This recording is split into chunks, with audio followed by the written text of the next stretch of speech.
the general takeaways from the first game? Yeah, obviously frustration.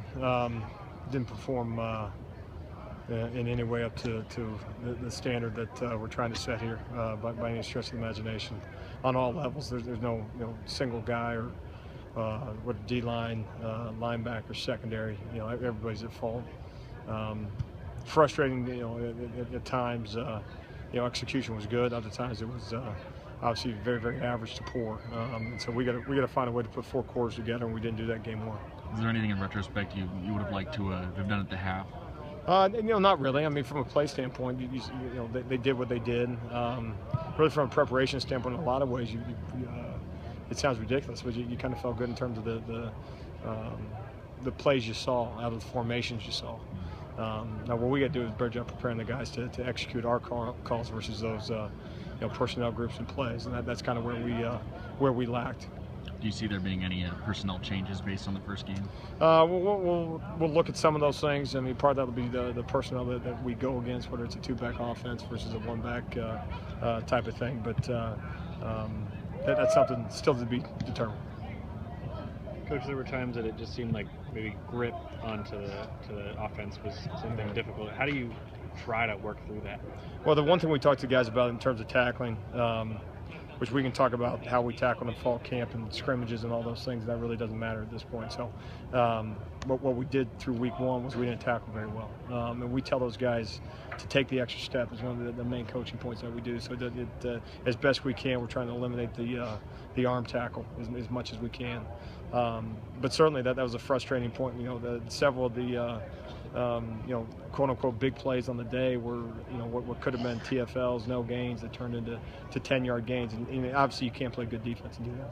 Are you able to work on tackling more without increasing the amount of contact in practice? I mean, we probably have more contact through the course of fall camp than probably most teams in America. So, I mean, we probably have tackled more than I would suggest most of 1A football.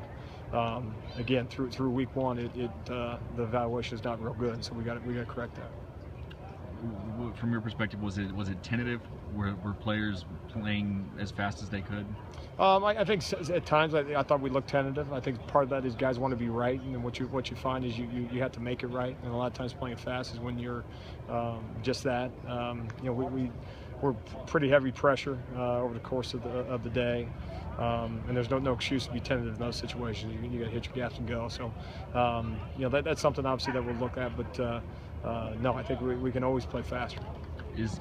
Obviously there's a tendency to want to flush a game like that, but do you have them go back and look at and see what they did wrong? Do you have them really internalize, or do you want them to just move past? Well, we watch it as an entire defense. The big thing is these guys understanding exactly the why, and sometimes a lot of times I think guys default to, well, they got us on this certain play, and as you roll the video, you find out that no, it was an execution error on our part that allowed them to have their success. So we did that as a defense. We came out here tonight and had some pretty good work, and fast forward to Rutgers, and beyond that, no matter how we feel right now, you have to move on. You got a game this next Saturday, and we can pout about it and whine about it, but no, it's time to move on, and